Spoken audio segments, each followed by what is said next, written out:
Hello everyone and welcome back. My name is Kenkukun and today we will be covering my first impression on the Anthem demo, the VIP, and the open beta demo of the game, starting with Fort Tarsis. Now Fort Tarsis is your community hub.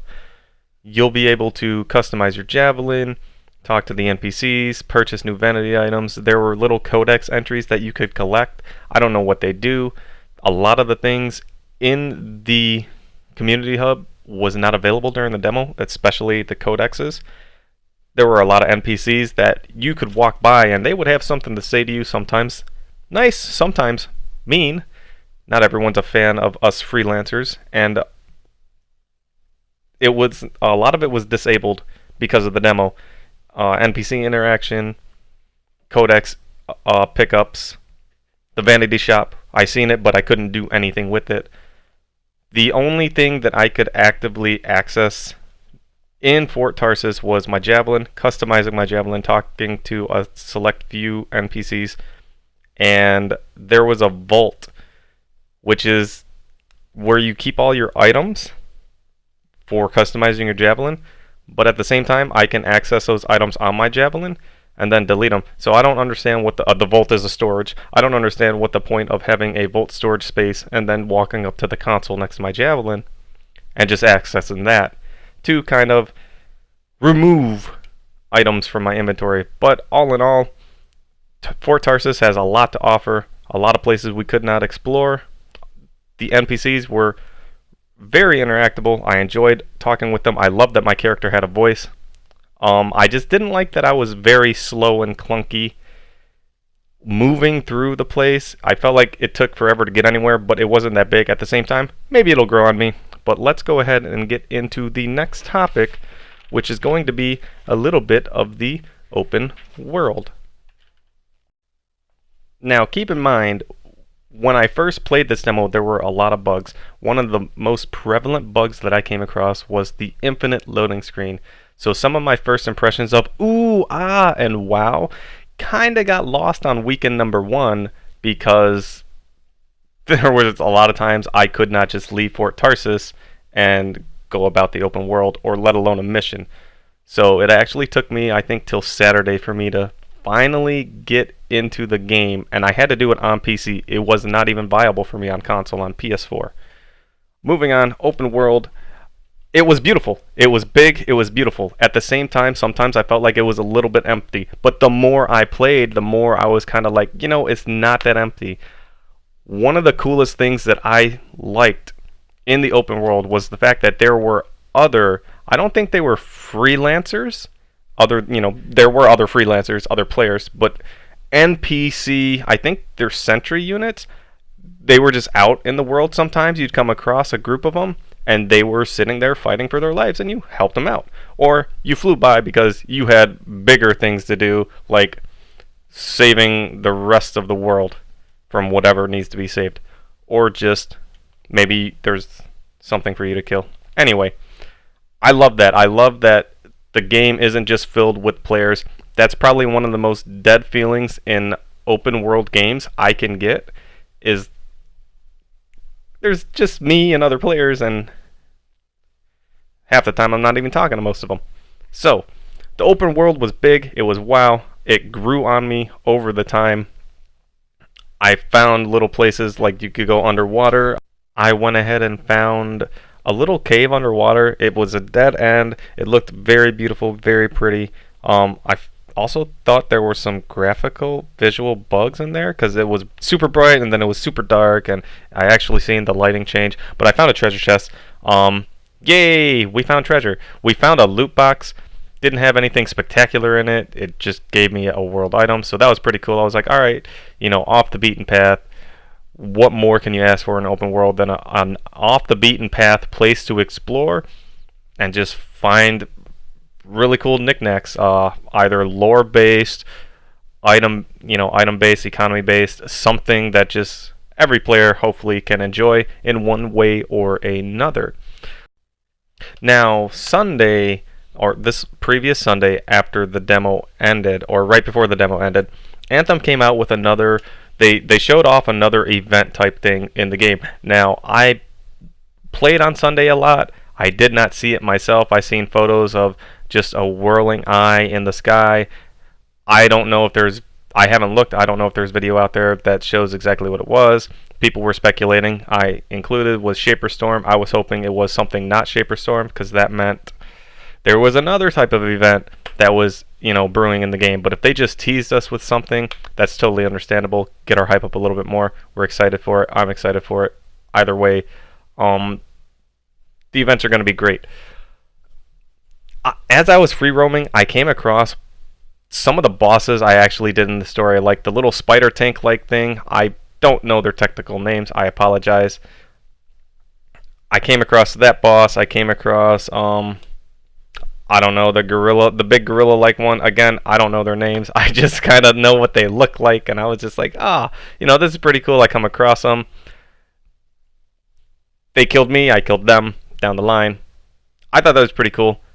I seen footage of someone actually killing a giant titan or of a larger titan, ash titan, where I only fought smaller titans. One in the story mission where I fought 3 of them, and then one in free roam where I actually just came across one because distress beacon. We did it. We went inside and we found this little ash titan, I believe it was, and I was like, cool. You know, you can go into this place. Oh, on the topic that just brought it up, loading screens. My gosh, there's a lot of loading screens. I disliked that a lot. When I was free roaming, I couldn't go in caves and just do whatever I wanted without a loading screen hindering me. Most caves, like next areas, without a loading screen hindering me, and hey, you want to load? And on weekend number 1, that was dangerous because of the infinite loading screens. So there's actually a lot of gameplay footage I don't have from weekend number 1 because I kind of gave up on the game and waited the whole week. That's why my first impression video is so late. Alright, now let's go ahead and talk about the Ranger. It was the Javelin everyone started with. It is the jack of all trades, the all-around do-it, defensive, offensive Javelin you start with, and if you liked it so much, you kept going with. Now, just to point out, every Javelin kind of had its own feel to it, and we'll discuss those in turn throughout the first impression video.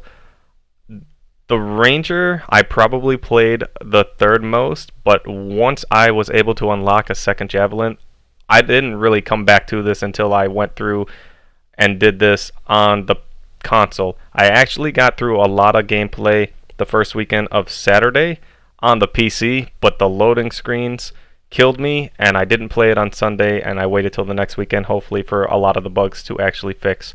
So I played the Ranger, obviously, twice, first on PC and then on PS4.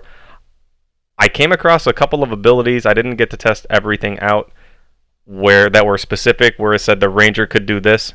Any of those abilities, I assumed only the Ranger could do.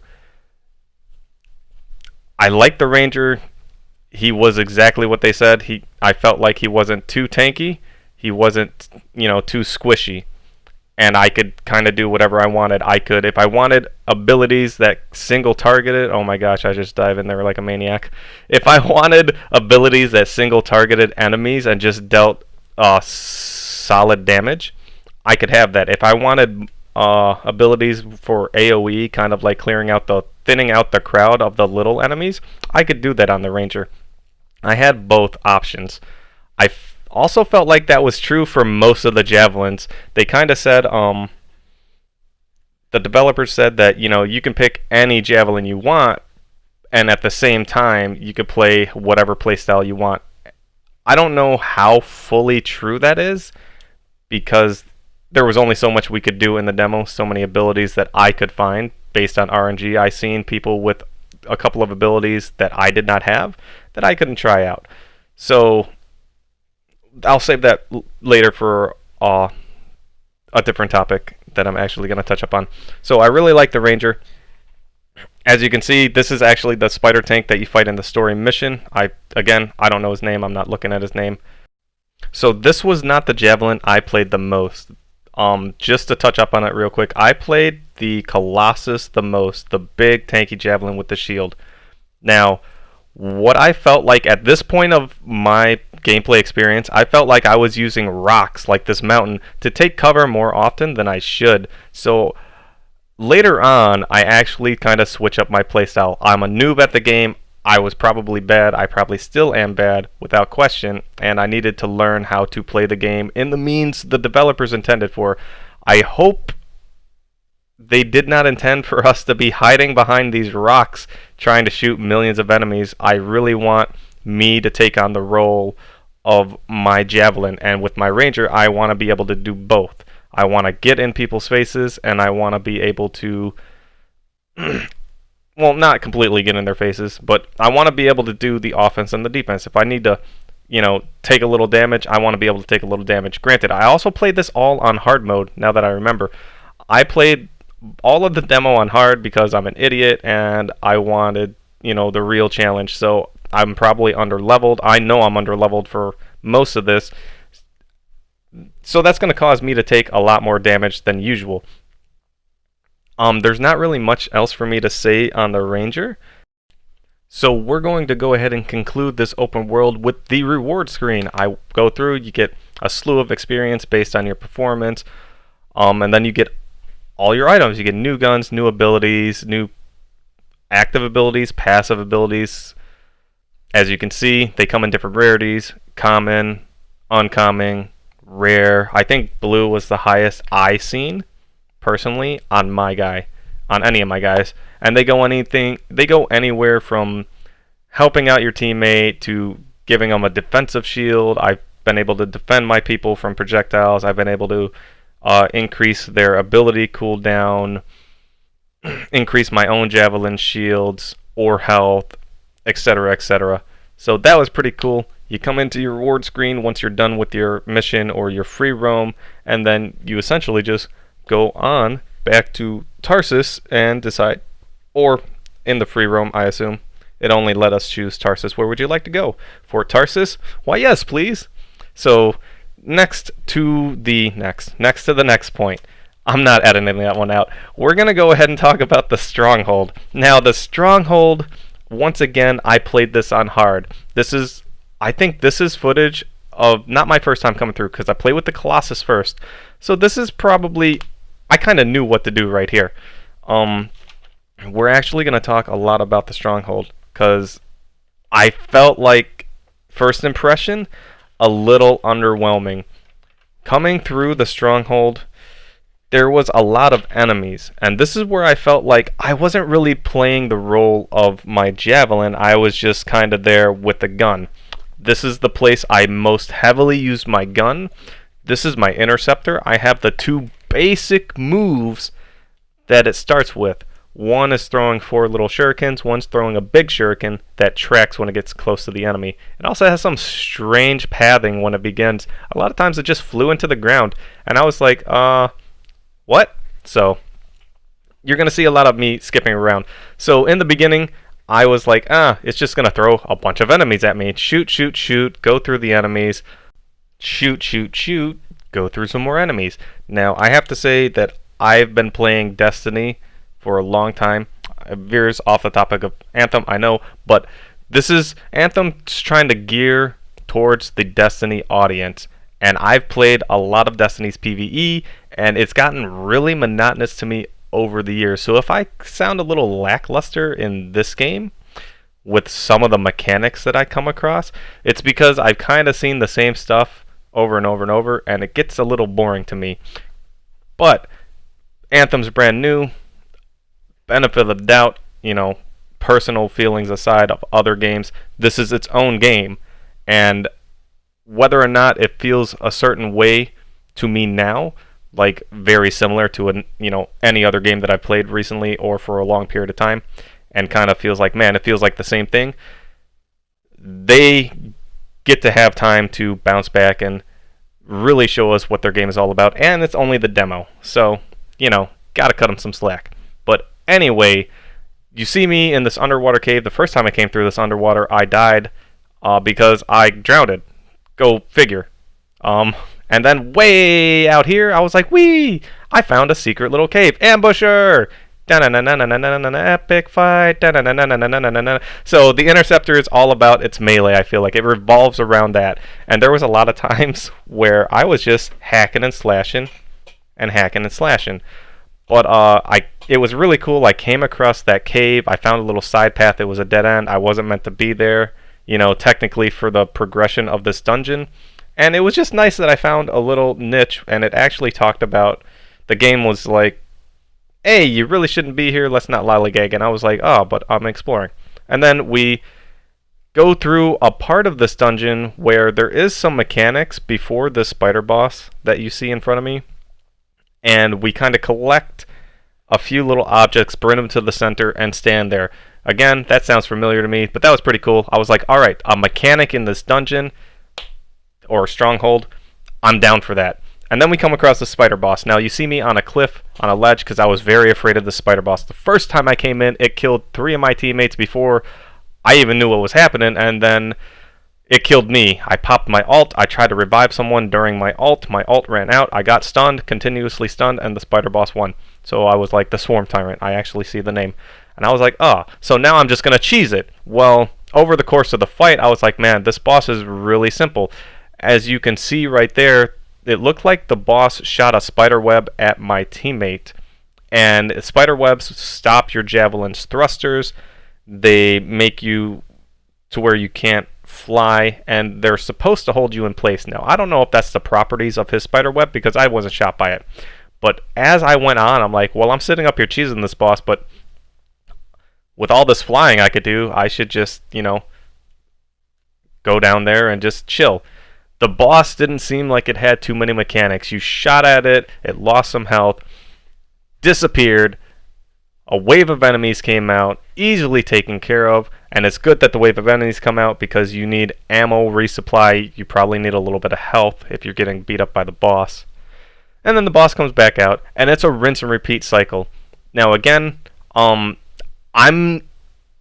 guess I gotta bring up endgame content for a second, and to me, I like a lot of mechanic-based content. I don't know if this is truly endgame content, because you can bring this difficulty up to like Super Elite, 3000% plus enemies, health and attack and defense, etc., etc. And I'm just like, my definition of endgame content is mechanic-based, challenging events. Some people like the grind for the items. Their endgame content is getting the coolest items, the most exclusive items, the rarest items. Some people's endgame content is just running with their friends, doing strongholds all day long, and they're fine with just killing 1 billion enemies like it's a gauntlet, and not a lot of mechanic based. And I shoot my shotgun from miles away. I actually do damage. I was like, wow, damage from way back here. That's interesting. So I'm hoping for more improvements on mechanics down the line. Again, I will talk about that topic a little bit later. But this is the Stronghold. My first impression of the Stronghold, again, this is me and my definition. I felt like it was a little underwhelming. I wanted to see a little more mechanics, something based more around our movement, even though I could be down there flying. I don't know. Again, this is the demo. There's a lot to be had. And I have faith that this game actually has something great still up its sleeve that I haven't seen, and it's really going to make me say, wow. And now we're going to move on to the next topic. We're actually going to talk about the Interceptor. And here's... Oh, by the way, this is the part I actually get kicked out. So this is a different part where I'm on a different playthrough. This is the mechanic part of the dungeon. And I guess I should have put it up in the a little further in the timeline. But at the same time, I don't think I had more Interceptor gameplay. So I wanted to talk about the Interceptor. So I kind of just put this afterwards. But this is where we go around, we collect little items, we bring it back to the center, and then we're going to have to defend this little area from swarms of enemies. So that's a mechanic. Even though it's just a wave of enemies mechanic, it was a mechanic. I thought it was cool. It shows promise of things to come from the developers. So the Interceptor, I love the Interceptor. Very movement base oriented. there was a lot of times where I didn't know how to play, and then I seen other people play. I don't know if they were on hard difficulty or not, but they were flying at enemies, dodging turrets, dodging snipers, in the air, getting in their face and slashing on them. So that's kind of how I played, and going on to my Colossus, I kind of played the same way with his tankiness. So the Interceptor is your get in their face really fast, dodge a lot of attacks, swing, swing, swing. I seen one move that was very specific to the Interceptor, I believe. I think I have it on where I dash through targets and they explode. And man, I made more mistakes with that than ever. I kind of didn't like it, probably because it was, to me, not user-friendly, and I sucked. So the Interceptor was probably the Javelin I played with the second most, but it was because I ran this stronghold quite a few times, and I don't have all the footage because there was a lot of times where I got kicked. And I just, I gave it a rest. I was like, all right, I'm getting kicked. I'll come back tomorrow and try this again. And I never got back to the stronghold with the Interceptor or got as much footage. So I'll kind of talk about it while we're in the Storm gameplay, because there's actually a lot of gameplay clip of the Storm. So this is actually the Storm. You get to watch me float around in the air. There's not much for me to say on this. So again, back to the Interceptor. I thought it was really cool. It was the Interceptor where you go in, you get in their faces, and I guess you're kind of like, you want to take out like the back line of the enemies. So when I went through this dungeon, we came to a room, it was beyond this beginning. We actually see a little bit of it, and I targeted snipers. I got under turrets and in their faces so they couldn't really target me, and I just spammed my melee ability because there's no cooldown for it on my Interceptor. And I was like, alright, that's pretty cool. So I went spam, spam, spam, got in their faces. I felt like I was doing the Interceptor's job because I understood more how to play the game and how to play the Javelin to what I think is its intended design. Now, I think I nailed the Storm right here first time around. The intended design was kill a bunch of enemies with your AoE, kind of control the battlefield, look after your teammates, etc., etc. So I'm in the air a lot. I drop a lot of shields, which I was a little sad I couldn't drop shields on myself because I couldn't target myself in the air. It only let me do it on the ground. Now, at the time, I didn't think to, hey, one of my teammates is floating in the air. Let me target him and see if it drops it in front of him. I think someone did that for me at one point, the other Storm in this playthrough. But I could be mistaken because I see a lot of those shields just on the ground, like it has to be targeted in a ground-like area. I only play with the Storm this one time because for whatever reason, when I went to play this Saturday and check out all the other classes on the second weekend that I hadn't played, I was getting disconnected from the server. It was a whole new bug, and I was like, man, what is up with this? And it only happened in the Stronghold. I didn't do free play because I was waiting for Sunday to do the free play, the free play roam, when they were going to do their super event that I was hoping to check out. So the Storm, I'm in the air, I'm flying around. My very first impressions was, I'm like, man, this is boring. Nothing's really killing me. I can't be stopped. I felt like I was the most powerful thing on the universe. And if there are people out there playing their Storm mains and they're like, man, this game's too easy, come on off the Storm. It probably gets a little bit harder. You can't forever sit in the air. And what I also noticed was when snipers targeted me, I would blink dodge, and it's like they lost tracking. The same with turrets. Also, I could kind of stay at a really great range against enemies, and it was really hard for them to deal with me. It's like, wow, they can't hit me from that far range. They can't hit me from that far away because I'm just that far away. Turrets in particular, you'll see up ahead in the clip, I come across a turret and I just kind of deal with it. Any enemy that one-on-ones me, as you can see, I could freeze. I love magic-based classes in RPGs, and I felt like the Storm, when I seen the Storm, I was like, that's what I'm going to play. And as I was playing this, I was like, man, I don't feel that cool. I'm just like in the air, blowing shit up. That's kind of meh.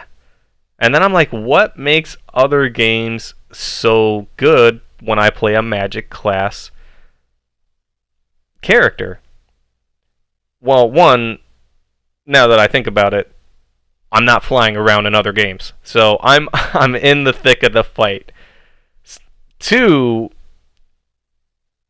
cool magic, like really fancy magic.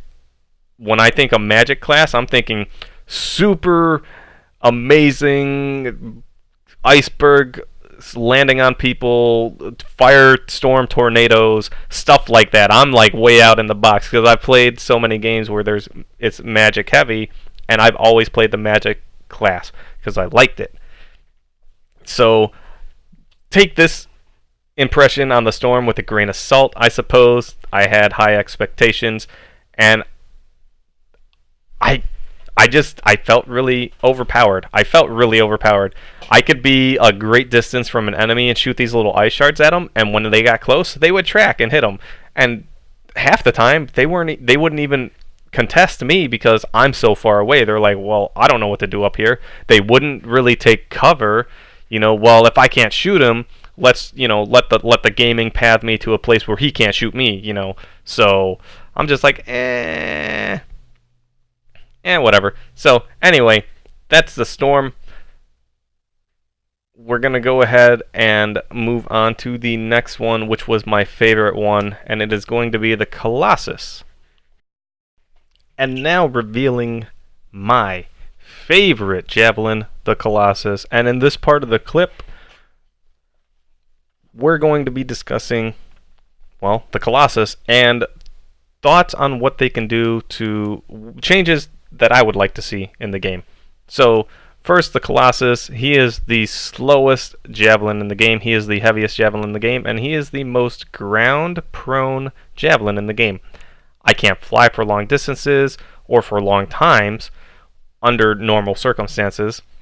Now, if you run your Javelin through water like lakes, run it through streams, dynamic weather will be included when the full game comes out. If it's raining, you can be in the air longer with your Javelin, and each Javelin will be able to be in the air dependent on its Javelin, right?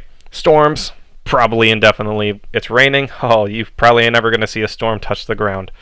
Colossus, maybe you get 20 seconds of airtime instead of 8 seconds. And there are other modifications you can make to your Javelin to give you longer flight time and thruster cooldown increases that are going to help you out. So again, you can customize to your playstyle. Now the Javelin is the heavy hitter. I also would like to think that the Javelin is the heavy damage taker, the tank. My ideal, if I were to take a team of 4 in here into this game, my ideal setup would be one of each. A Colossus, in your face kind of Javelin. He's there to defend, he's there to take the hit, he's there to dish the hit, with a storm probably protecting him, because the storm can drop a shield, it can freeze an enemy that's probably going to wreck the Colossus before he can heal, and that gives the Colossus time to use his most unique ability, actually, which is his shield. The Javelin doesn't come with a built-in shield system. He has a manual shield, and it comes with a health bar as well, so to speak. So it's like having a shield. You just kind of can't do anything else while you're blocking. I assume it's going to be stronger than other shields further along in the game with better modifications. You're going to be in there blocking bombs like Steve Rogers in no time. So that's what I would like to see. My hype for this game is great because of the potential I see in it. So going back to the Colossus with the storm up in the air overlooking the battlefield, protecting the Colossus, the Interceptor would go run off and take out snipers and turrets and little things in the back that are really targeting them. And then the Ranger, the jack of all trades, he does it both. He goes between helping the Interceptor and helping the storm protect the Colossus to kind of make the team shine. Like, I have a very vivid vision of what this game could, like, ego, I apologize for my ego, but the greatness this game could have. The developers, I'm sure they have their vision for the future, They have their vision now. They've presented it to us. It's phenomenal. But everyone has an opinion because everyone has an opinion, like a butthole. So, the Colossus, the one thing I liked about the Colossus was I had a railgun. It was my default weapon. It packed a punch, and it had crazy range. The more I played, the more I noticed that, hey, I can snipe people with a crap ton of damage from my Colossus. I thought that was insane. I couldn't really sit there and take the damage for my team. There was an ability where, as the Colossus, you can make everything kind of target you in an area around you. But because I played it on hard, I never reached 15 on my Colossus, never got, all of the gear as powerful as I could with them. I never really got to test out that ability combo, but I'm sure that you're going to be able to be the tank that your team deserves when the full game is released, and that I cannot wait for. I'm sorry for my biased impression of the Colossus. I got my eyes are filled with heart-shaped Colossuses, guys. The only other weapon I used was the mortar. I liked it. You wanted to take out little groups of enemies, but at the same time, most of the time when I shot it, I usually missed or the enemy spread out. I don't know if it was bad timing. It was probably a combination of bad timing, my bad aim, and the enemies saying, hey, he's shooting a mortar, everyone spread out. So, the other thing I want to touch up about, and this kind of goes off of the Colossus, because I don't have too much else to say. This is going to go overall, the guns. I felt like I used guns less and abilities more. I'm not saying I would like to see the game more ability based. I would actually like to see it a little more gun oriented, but kind of build the guns with elements of types. Right? I seen someone launching acid from their Colossus, and I was like, oh, they get an acid gun? That's pretty cool. I didn't come across that until the end of the demo, and then I didn't get to try it out. But I would like to see guns, kind of revolve around that. I felt like, especially on my Storm, it was just ability spam central. So, and I guess, up to the player, do you want to just spam abilities? Well, if you want to just use guns, you can, but at the same time, you see the guy next to you just melting enemies or saving themselves because they're using their abilities so heavily. The only reason I feel like I was using my guns less was because I felt like most of the guns kind of were bad. Class overall archetypes of guns. I liked the assault rifles. They didn't have too much recoil and they had decent damage. I liked the minigun that the Colossus can only use because it had probably the easiest recoil for me to handle. And it crazy range and decent damage. And I liked the grenade launcher that my Colossus used. Those two weapons, the minigun and the grenade launcher, I believe are Colossus exclusive weapons.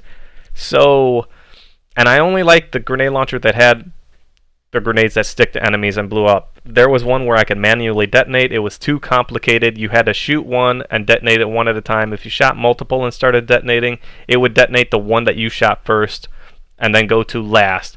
And at that time, who knows where the grenade is? Who knows where the enemy is? It was hard to hit a cluster of them. So to just make one big giant explosion, and I guess if I wanted one big giant explosion, I would use my mortar instead of the grenade launcher. So I stuck with the sticky grenade launcher. I didn't like snipers. I felt like they were a little underpowered. When I would snipe at anything with a shield, especially, it was either I didn't deal enough damage with the sniper rifle, or my sniper rifle dealt so much damage, like a one-shot sniper, and I had to reload that the shield was already recharged. Again, this is on hard difficulty. So, but just let me set damages aside because I feel like I can't really give a honest impression because I played on hard difficulty like an idiot. The recoil on most of the guns. So if the damage aside, sniper rifles, not too bad. I dealt with the recoil. Scout rifles, I did not like because you kind of didn't get into the scope of the scout rifle. It was a third-person camera angle, and I felt like the recoil was pretty bad. I had to really pace my shots more than I was hoping for. I'm a machine, and I'm shooting a gun probably built in the parameters of the machine that I'm using, the Javelin. I should be able to handle the recoil. I'm not shooting my super cannon of doom every time. So assault rifles had decent recoil. Machine pistols, I guess I was damage oriented. So again, I felt like I was using less guns and more abilities. The only other thing I would like to see in this game would be little way stations where I could customize my Javelin real quick on the fly without going to Fort Tarsus and hitting a loading screen of epic proportions. I would like to, hey, I brought a bad loadout for this fight. Let me bring in something a little bit better. Let me, I need something with a little more range because I'm on my Colossus and I can't really get in there. Let me pull out the sniper rifle or a scout rifle or a better railgun, or maybe I don't have a railgun on at all. Let's go ahead and get a railgun. So I would love to see less loading screens by far. That would be, really great. I would like to see my character once in this game. Just personal, I would like to see my character. I think that'd be really cool in Port Tarsus at least. And that's really it. I hope they come out with more mechanics for the game instead of swarms of enemy. I would hate for them to not fall in that trap. But this is my first impressions video. We'll be out with more as the game develops, as more info is shot out at us. Hit the subscribe button, leave a thumbs up, follow me on Twitter, follow me on Twitch where I do my live streaming. If you don't want to watch my YouTubes, leave a question in the comments. You don't like me, let me know. And I'll catch you next time. Thank you.